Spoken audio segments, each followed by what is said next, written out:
Hi everybody, welcome back to episode 11 of the Everyday Hair Colorist. Today I have a really special guest for you. It's the digital beauty editor for Elle UK, George Driver. Welcome, George. Hello. I'm so thrilled to have you on this podcast. This podcast has mainly been hair colorists and occasionally a couple of hairdressers. But one of the things that we've spoken about all the way through this series is communication. How do you communicate with clients? How do you engage with clients? And we talk about trends and those things. So I'd really like to sort of delve in deep with you, being the digital expert that you are. Oh, goodness. And talk all things digital, all things trends. Cool.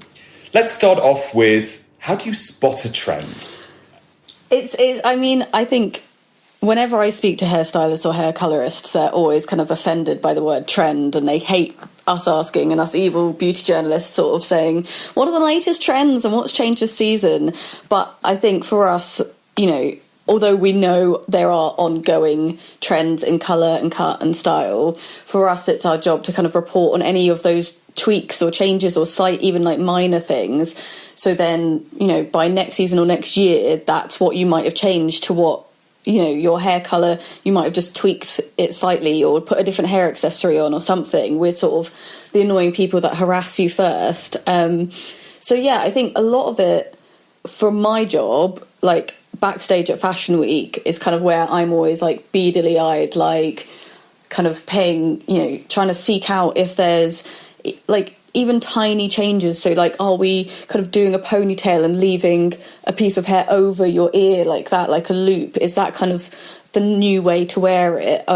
Something you might not have heard of before? Or is it kind of, a colorist backstage that's mixed up this new muted colour? Or even just, it could be a colour we've seen before, but they've just named it something you've never heard. It's something... I'm always looking for things that I could write a story about that I feel like in the 3 years I've been on Elle's website, we've not done a story on it. So, even if, like, I remember a couple of seasons ago, there was, I think it was at Alexander Wang, like, angry pink. I mean, we've all seen pink hair before, but we haven't called it angry pink. And angry pink is quite fun. So there's kind of that more, I suppose, fashion-led trends that are a bit, sillier and not necessarily as applicable, but make a great story, and they're kind of aspirational and really visually exciting. Well, I think it's visually exciting, isn't it? But it's also the story that communicates with the audience, and your audience would be the consumer, the same as my audience is the consumer. And the language that we speak, we know that if it gets too technical and boring, it turns the consumer off. And so it's an exciting language that captivates someone, isn't it? That's what we're trying to do. Yeah, it's sort of reframing something in a new way that they might not have seen before, or they've been thinking about it, but they're not sure, kind of, you've been thinking about doing pastel hair, but you're not sure which colour feels kind of right at the moment. I think for us, we always kind of, our hair content, if you will, air quotes, kind of splits down the middle. So it's that kind of half aspirational, exciting language that there's a story behind it, and then half is almost the complete opposite, and it's service and it's tips, and it's really breaking down what you might be a bit bamboozled by in the hairdressers into kind of normal language. So before they go, they can know what they're asking for. So, I mean, I've spoken to you in the past about balayage for our piece on that, which is massive, because balayage is one of those words where you're like, huh? What is that? And then, we've broken down what it actually is so they can Google it.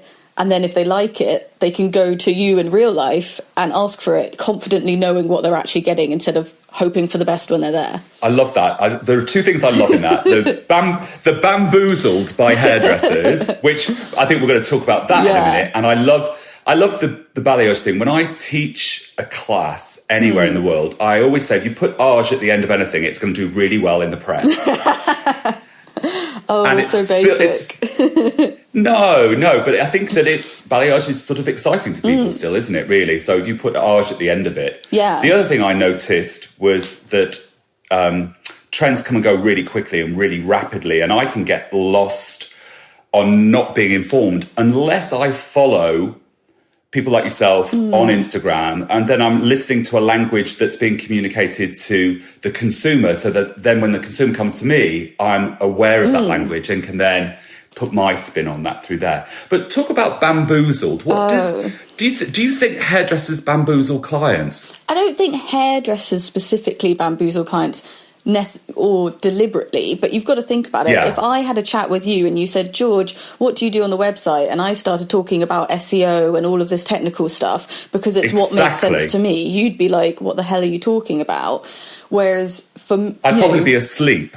Oh, rude. I probably thought, no, not because of you, but as soon as it gets technical, I turn off, Yeah, well, exactly. But also, to me, it sounds like normal words, and to you, you're like, this is a different language, not to insult your knowledge of digital. But so going into a hairdresser's, you might not intend to bamboozle a client, but saying, balayage or things that are everyday language for you are complete foreign things to someone else, a gloss, a glaze, or kind of things like that, a treatment, you're sort of like, oh God. And when you tie that into maybe being in a salon for the first time, so it's an kind of unknown environment, maybe you're making a big hair change, so you're feeling a bit nervous or vulnerable anyway, and then also you've maybe saved money for months for this treat for yourself, add that into not exactly knowing what you're getting, and it's one big I have no idea what's going on experience.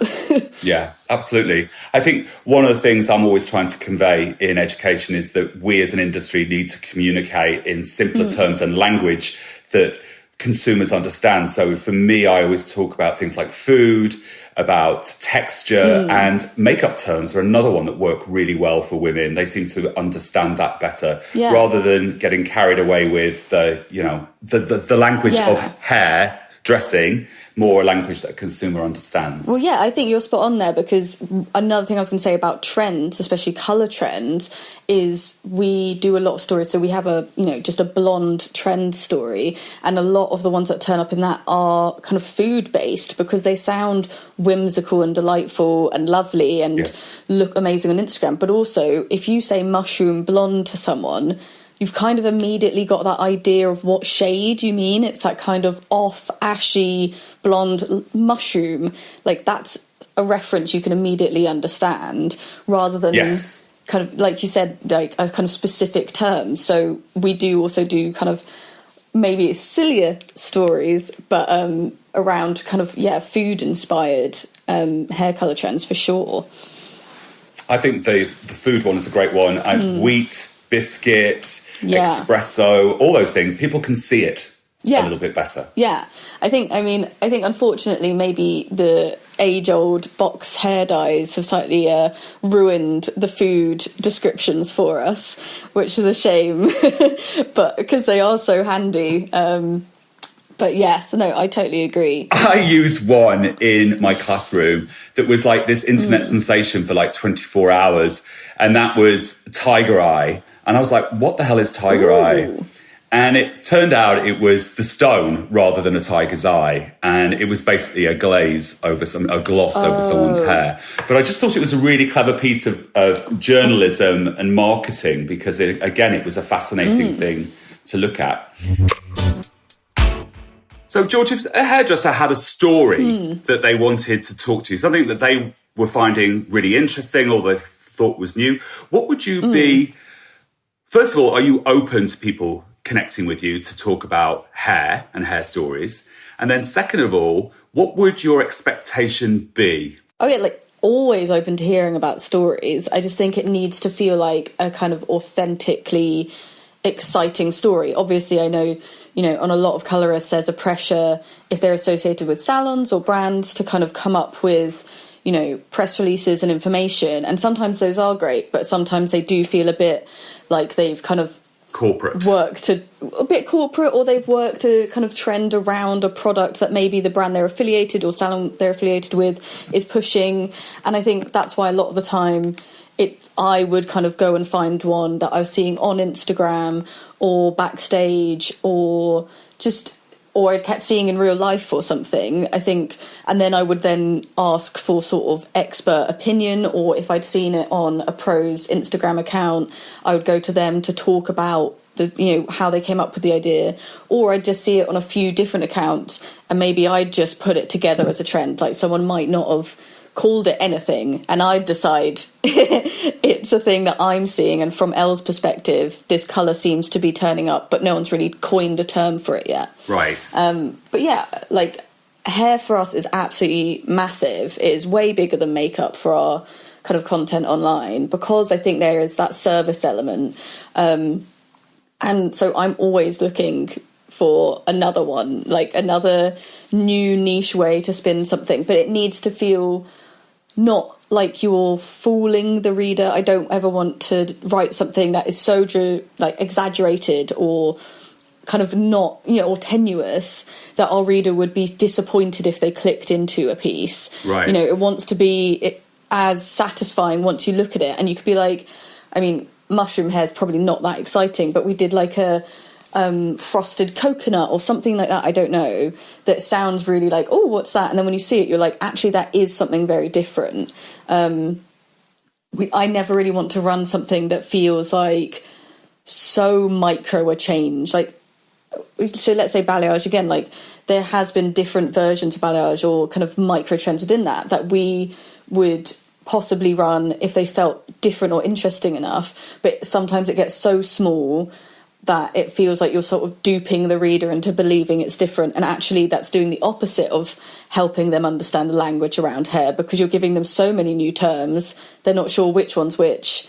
So it's a hard path to walk then, isn't it, really, for you? Because I don't want to annoy someone. If I'm annoyed by it, then our reader's going to be annoyed by it. I love that. I do like the fact that digital changed the conversation for so many things, but as far as hair, it made hair to me exciting again, rather than, a half head, a full head, a tint or whatever. And we were just talking with a New Yorker who was talking about a photo finish, and that was her glazing services were called a photo finish, which I just thought was really clever. Yeah, I think sometimes actually rewording something that sounds maybe a bit more kind of Instagram friendly or a bit more of a trend can actually be really useful, because saying a photo finish is something someone immediately gets, like, oh, it's a glaze and it's going to make my hair much more shiny. Like, sort of saying that as a finishing tip, or even, something that feels kind of a relatable process that people are already doing in other parts of their lives, or like when everybody jumped on the sort of hair primer bandwagon, and you kind of got it that it was like the first step of your makeup is the primer and it's a base for your foundation. When everyone in hair started doing that, you got that terminology because you were already doing it. Digital is so fast-paced that it can be a conversation of a moment, and then the next day it could have moved on, or 48 hours later it goes on to something else, which I think is difficult for some people because they're not necessarily sort of so engaged. But I think it's quite exciting to have fresh perspectives and different ideas about the same thing, because you can't reinvent hair colour. It is, there are 10 levels and, you can do all sorts of different things. But the language that you use can make it more exciting or not exciting. Yeah, I would disagree. I think you kind of can reinvent hair colour, because obviously from your point of view, you're thinking of a technical point of view. But from my point of view, the Billie Eilish root pop, like that was something from last year that nobody's done before, really. If you look through sort of fashion history, you've never seen someone in a major spotlight have lime green roots. And I know kind of a few other salons had already been doing that kind of look, popping up every now and then, kind of the more niche ones or London-based kind of colour ones. But otherwise, like that as a major trend, I hadn't, and people hadn't seen that before, and now that's something that's filtered down, and people will get instead of a dip dye. So I think sometimes things do come along that you're like, oh, cool, I actually hadn't seen that. And I mean, you must see colour innovation all the time, and things that we weren't able to do before. I know it's obviously really kind of out there and possibly not applicable to real life, but the colour changing hair dye that changes colour depending on the heat when you blow dry it. Yes.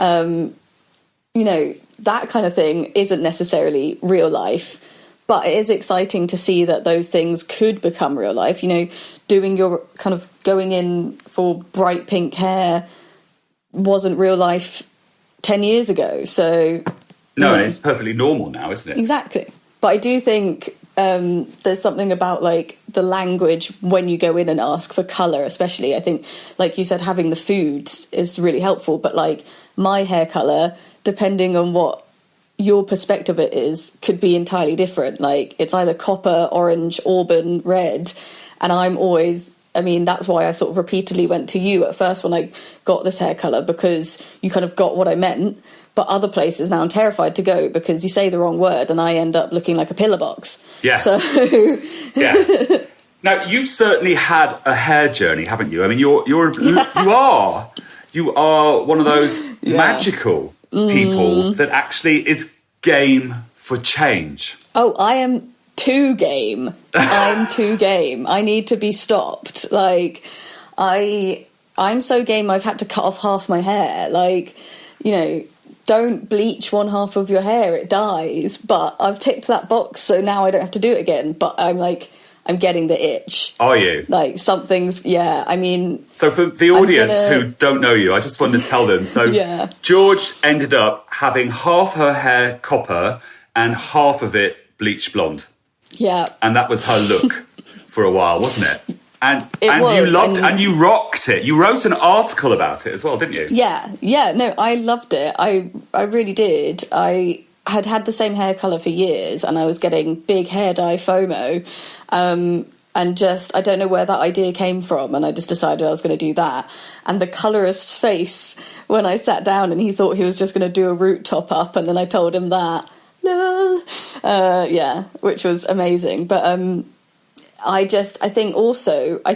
mean, great lesson to learn. This is the thing, like, I do beauty as part of my everyday job, but I'm still trying things because it educates my perspective as well. And things like, I've been colouring my hair copper for so long, that's actually relatively nice to it. It's kind of not damaging. I get regular trims, whatever. And then bleaching half my hair actually did teach me about the perspective of how to care for bleached hair much more in depth, the damage it does, and also kind of in your own life, the maintenance it takes and the dedication you need to do it. So now if I speak to someone about getting their hair bleached, those are things that I would put into my writing about it, being like, bear in mind, you need to be committed to this. I am not a high maintenance person by nature, so I suddenly found myself with a 7-step routine that I hated doing.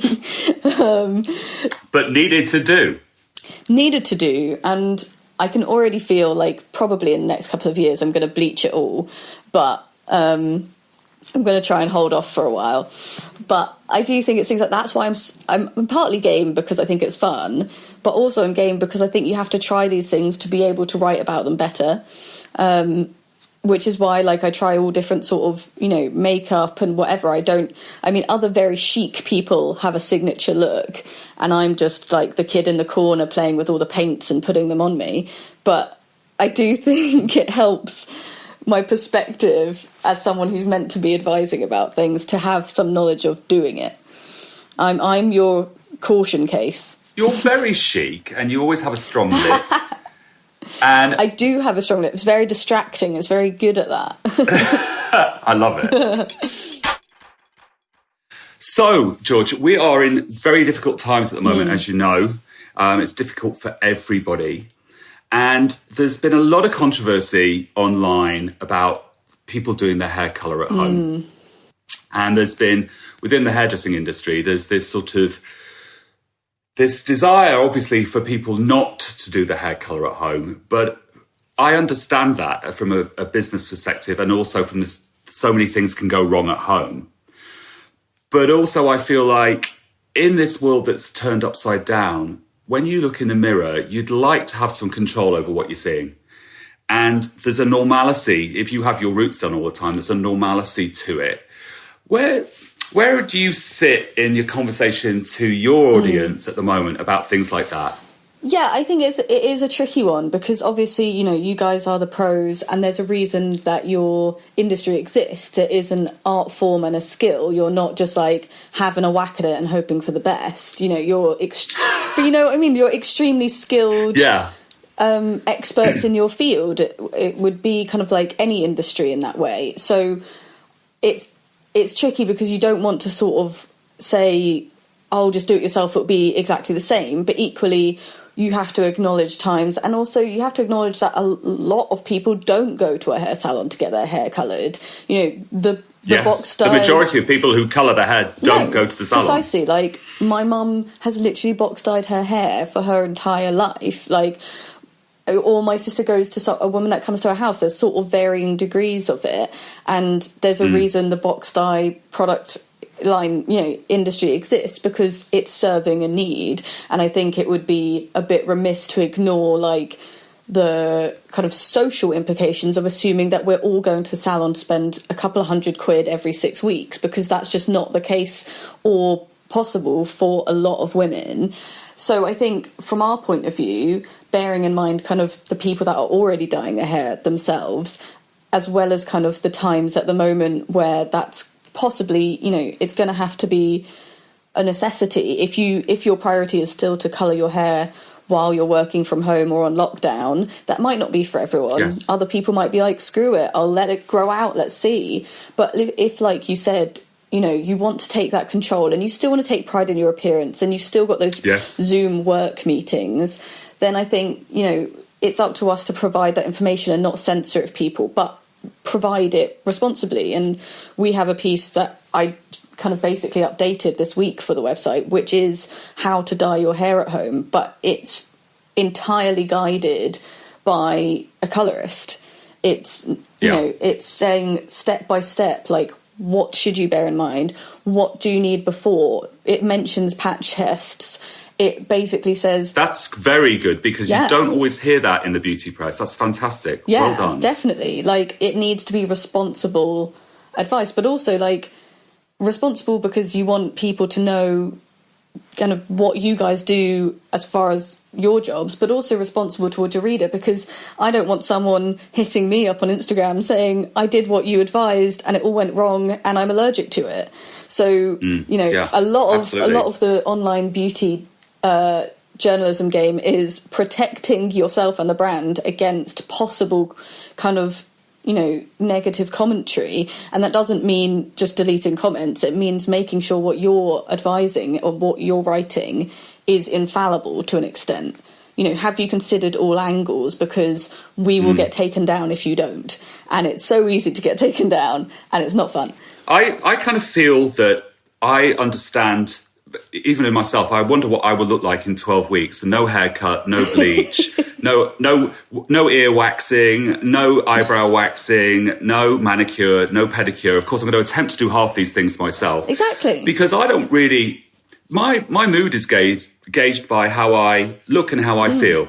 And I think that for my clients who are concerned about their hair, their roots, obviously, I don't know how you would highlight your hair at home. And I'm talking, you know, sprays and things like that, or maybe semi-permanents just to kind of blend it in for a while.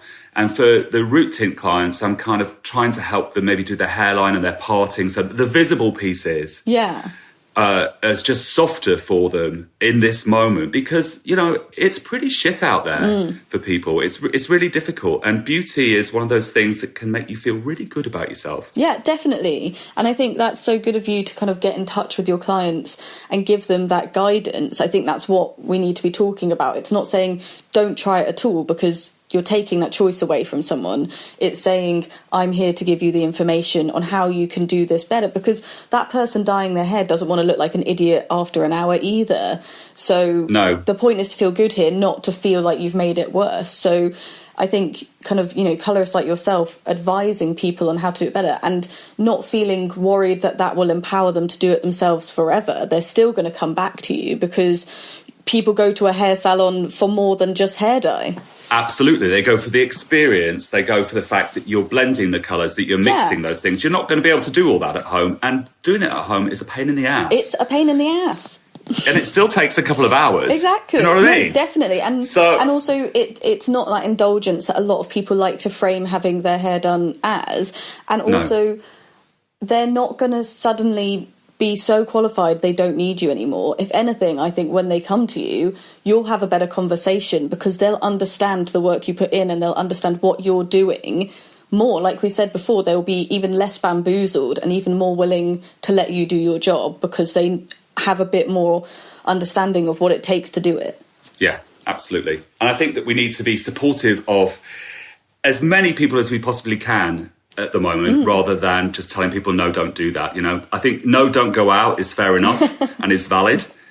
But I think the rest of it, it's like we're all going to have to make choices about how we do it. I'm looking up sugar waxing to see if I can do a sugar wax. But that's the thing. So if your wax, beauty therapist said to you, don't do it at all, would you just let things go because you'd been told off? Like, no, but what might be helpful is if you got advice on how to do it better. I'll let you know in a post. Looking forward to it. Really excited to hear about Jack's earwax, how it went. Love it.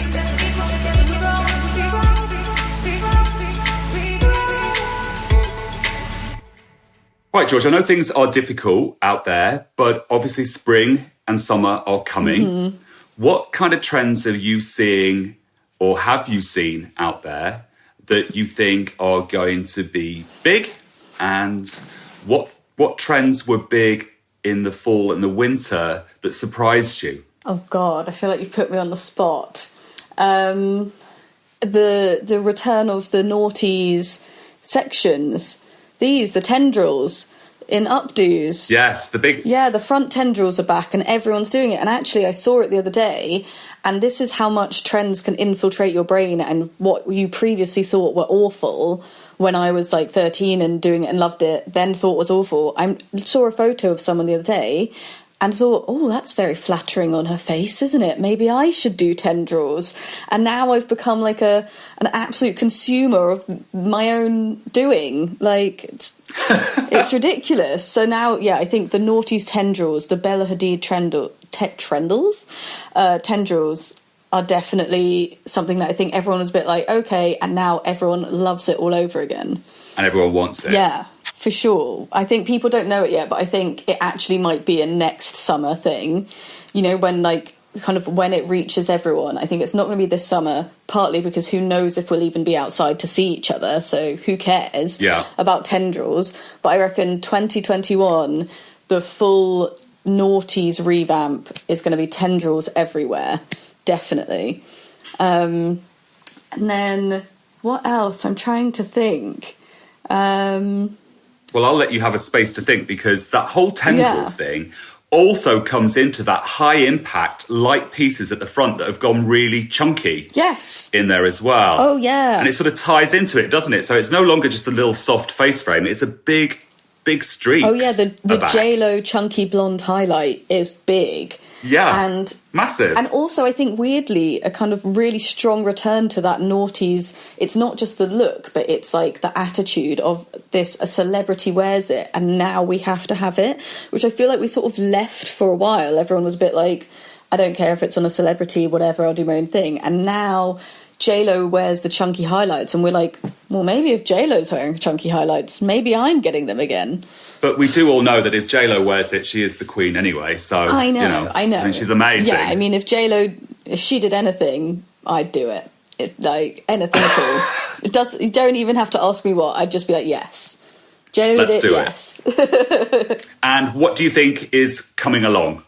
I don't know how kind of realistic it is, but what I was kind of talking to my fellow beauty journalist gals about the other day was kind of what we saw in February on the runways was this kind of alternative way of colouring hair.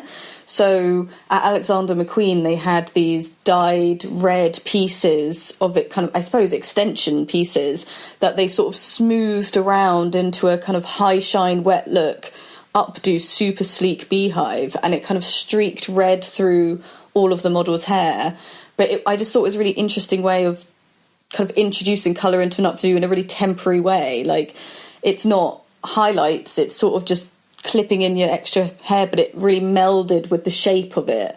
And it was quite like grungy, and it was bright red and quite kind of angry looking and not very chic, but done in a very kind of classic French way. That's twice you've said angry in this podcast. What do you think it is? I think... Do you like the word? No, I think it's sort of that take on kind of punk, isn't it? It's like that boldness of colour, and it's introduced in quite an unexpected way, in an unexpected scenario, you know, in kind of high fashion, very beautiful floral gowns and in a classic updo, and you've got quite a shock of red, and it's this like jarring kind of, I mean, it's probably not angry, but I feel like it just has that boldness about it, that kind of defiance, I suppose. And then the other thing that kind of similar in a way, the other way was at Dries Van Noten, and Sam McKnight pasted in feathers into all the models' hairlines and kind of gelled them in. Sorry, Sam, if you didn't gel them. I don't know what product you specifically used, but kind of, you know, combed them into hairlines so they looked like a Billie Eilish style root pop, but it was actually all these different feathers that had been combed in, again for that sort of temporary kind of textured take on like a really bright pop of colour that was really like, I've never seen that before. I've never seen a feather kind of used as a form of hair colour, basically, rather than for its texture. And pretty as well. Yeah, extremely pretty, but not in that kind of whimsical, ethereal, feminine way that feathers normally are. It was kind of using them to create this kind of much stronger, bolder, quite kind of androgynous hair, and then it had really strong makeup with it, and it wasn't kind of understated or muted. It was really like in your face. So I really, and I think that is massively off the back of the Billie Eilish root pop hype. But it'll be interesting to see kind of, normally we see a lot at Fashion Week, kind of those lovely wafty pastels that feel very soft and kind of cloud-like, and they normally that kind of complement the collection a lot, and this felt much more like brash and not very, almost bad taste. You know, that's what I mean kind of about the red at McQueen. It was almost that bright red that, you know, scene kids wore in 2007 and stripy socks. It was not a maroon or a claret or something. It was really garish. Because I always giggle, and I don't, no offence, I always giggle when it's like, oh, you know, what did you see at Fashion Week? And it's like another low-slung pony, always feels it like. So don't even talk to me about the Fashion Week ponytails. I won't rip up, I just can't. I can't see another one, Jack. I don't think any of us can really, even though it's beautifully done. Yes. But I think that there are those magical moments, again, where you see things like you were just talking about that really kind of go, now that really is a story, isn't it? It's a beautiful story. And I think that everything's been so glossy and safe, really, including even the vivids. It's all quite glossy and safe. And I think it's quite nice to be challenged, your eye to be challenged by something. I mean, you know, I looked at Billie Eilish and I'm like, what's going on there? And then you sort of look at it and you're like, and, you know, you sort of play around with it and you get used to it as well, of course. And I just think it's nice to have someone throw a curveball in your way and make you re-examine your thought process. Yeah, definitely. And obviously I am not claiming to be any sort of Billie Eilish at all. But when I had half of my hair bleached, people didn't know what to do with it. People literally would talk to me and look at one half of my head and then the other half of my head because they weren't sure how to take it. And when I dyed it all back in the same colour, all copper, so many people said to me, oh, I'm so glad you've dyed it back. I just didn't really know what to do with that. And it's not whether they liked it or not so much. They just didn't know how to process it while they were talking to me. And actually having one head of like all the same hair colour made their lives a lot easier because they didn't even have to consider it. So, but yeah, it was silly, but it was quite, I suppose it was nicer not having to disconcert people, but then also it was quite fun knowing that just dyeing half your hair really gets people. So, and definitely a lot of people did stare at me.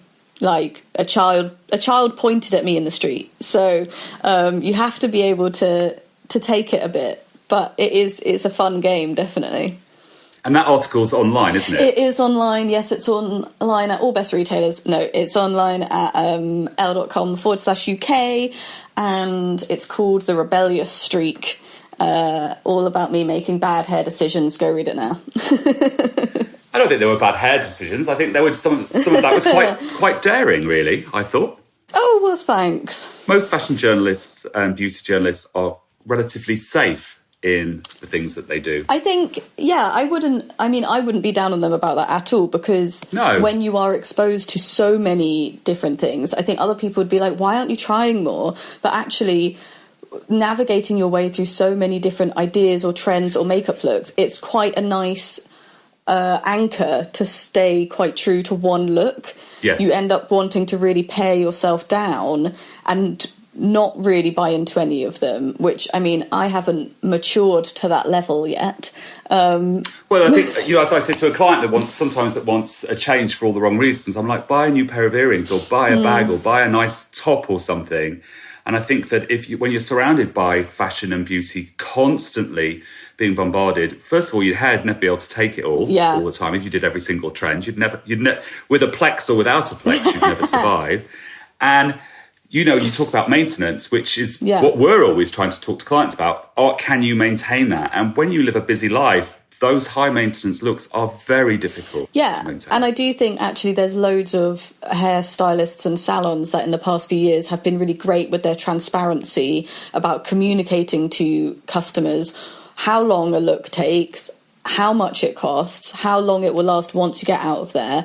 Do you have to bleach your entire head to get that colour? Because so many people still don't know that if you have dark brown hair, you can't just dye pink onto it. And that's not their bad. It's not their job to know. But I think before kind of the boom of hair accounts on Instagram, there wasn't that kind of behind the scenes communication. You had to go to the hairdressers and hope for the best. And they'd say, come in for a consultation. But I mean, no one's doing that. Let's be honest. No one's doing that. So I think this kind of transparency...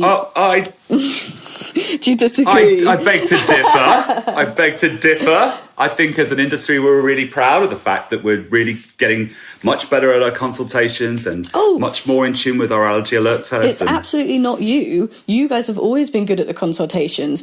It's us. We're lazy. If I've got a day to come in to get my hair done once every, 2 months or whatever, you're absolutely not getting me for another day to come in for a consultation. I just don't know anybody that does that. This is why the patch test of doom is necessary, but people resent it so much because they're like, you've already got my time another day. Yeah, people do resent it. And so I try not to talk about allergy alert test in my language when it's to get somebody to come in for a consult because, everyone says I'm not allergic to hair colour. And of course, it is a huge consumer problem. And then it's like, I'm really busy. And I'm like, yeah, but, if you just kind of come in and you suddenly want something different and we don't have the time, you're going to be incredibly disappointed too. So let's have the chat. Let's plan it all. Oh, yeah. And go from there. Definitely a much better way to go. And if anybody speaks to me about wanting a colour change or they're not sure, I think also a lot of consumers don't know that you can go do that for free.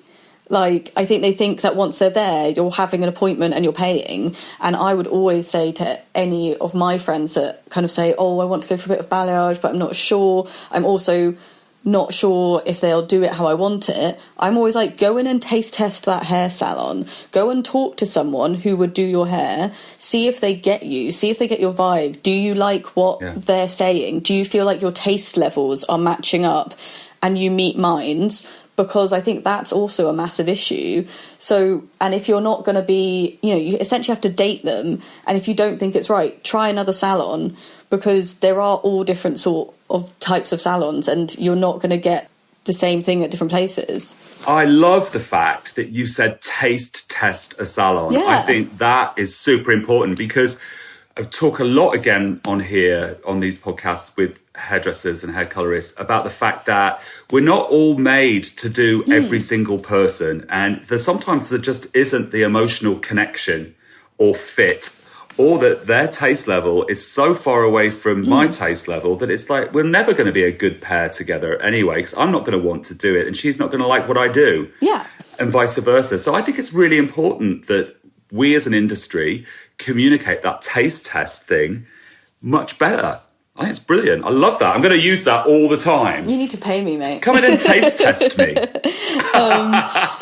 But I mean, like, there are some salons I would go to for a blow dry that I wouldn't go to for colour, and the other way around, because some places are experts in doing really good quality colour, but the rest of their clientele isn't necessarily kind of similar to me. So probably their kind of stylists wouldn't necessarily do the blow dry I'm looking for, whereas somewhere else, you know, the stylists are much more sort of my vibe, like finish wise, but I don't necessarily know that they'll get the quality of hair colour I want, or, you know, it kind of works both ways. And I think people think they have to go to a hair salon and it be a one-stop shop, and because they're professionals you should trust everything they do, and to an extent you should, but your taste is important and it needs to be a meeting of minds, not one telling the other, or totally either way. It shouldn't be us telling you guys I want this and I've got, you know, there's no flexibility,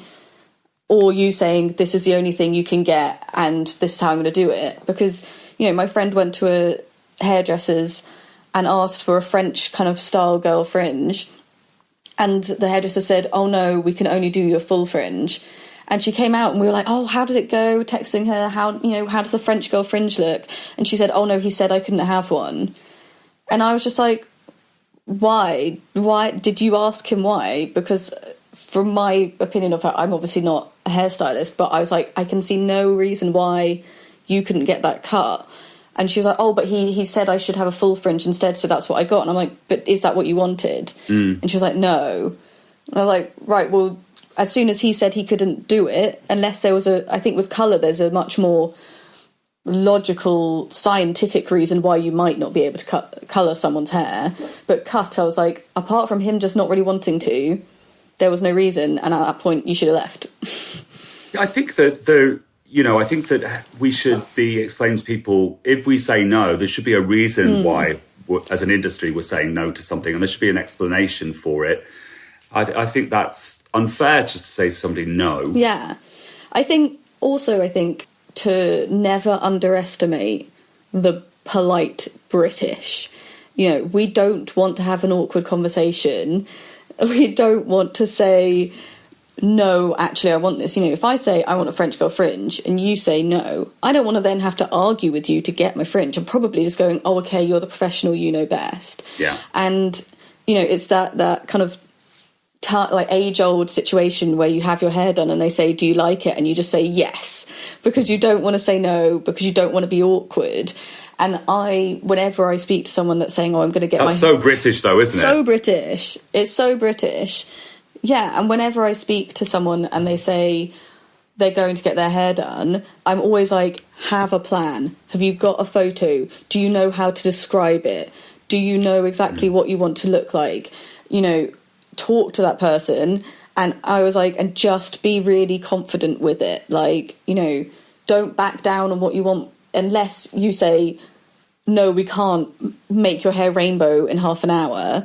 But otherwise, go in with what you want and don't be afraid to ask things. Like now, like if I get my hair dried and someone whips out a round brush, I'm like, we're going to be here for absolute days because my hair is so fine and fluffy and that's going to fall out immediately. So immediately I'm just like, rough dry it. Then I'd like a loose wave. Please do the wave with either a big tong or some hair straighteners.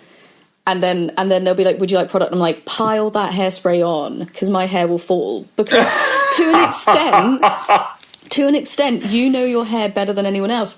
You're on a like blind date essentially with a hairstylist, and they don't know your hair and they don't know where you're going. This is what I always say to hairdressers when I'm teaching. Listen, let her talk. She has 10, 15, 20, 30 years of experience of her hair. She knows, she might not have the right language, but figure that piece out. But she knows the story. Let her talk about it. It's not It's not a slight on you. It's just this is what's happened in the past. Unfortunately, it's not a slight on them, but it might be a slight on other kind of hairstylists they've experienced in the past that actually they had unfortunate experiences with, and now are sort of asking for what they know works. And I don't ever want to insult a stylist by suggesting they use a hair straightener to wave my hair, but I know from my hair texture and from having it done professionally by other people with hair straighteners, that's the texture I end up liking. So I don't want to waste their time for 40 minutes doing a round brush hullabaloo when it's just not going to work out and I'm not going to like it and they'll waste their time. But I think it's hard to feel confident to ask for specific things when you feel like you're talking to a professional in their field and you don't want to patronise or insult them. And also, you still want to be open to new things, because I didn't know about waving my hair with straighteners until someone did it. So you sort of still want to be open to someone going, oh, I think this could work. And then I'd be like, okay, fine. Let's give it a go. Yeah. And but the choice should be yours in that, shouldn't it? Really, it should be the client's. Your top tips for a hairdresser to communicate with a client as a journalist. Okay. Does that put you on the spot? I mean, I'm sure I'll think of something. I think you should ask, like, what their style is. Like, how do they want to look?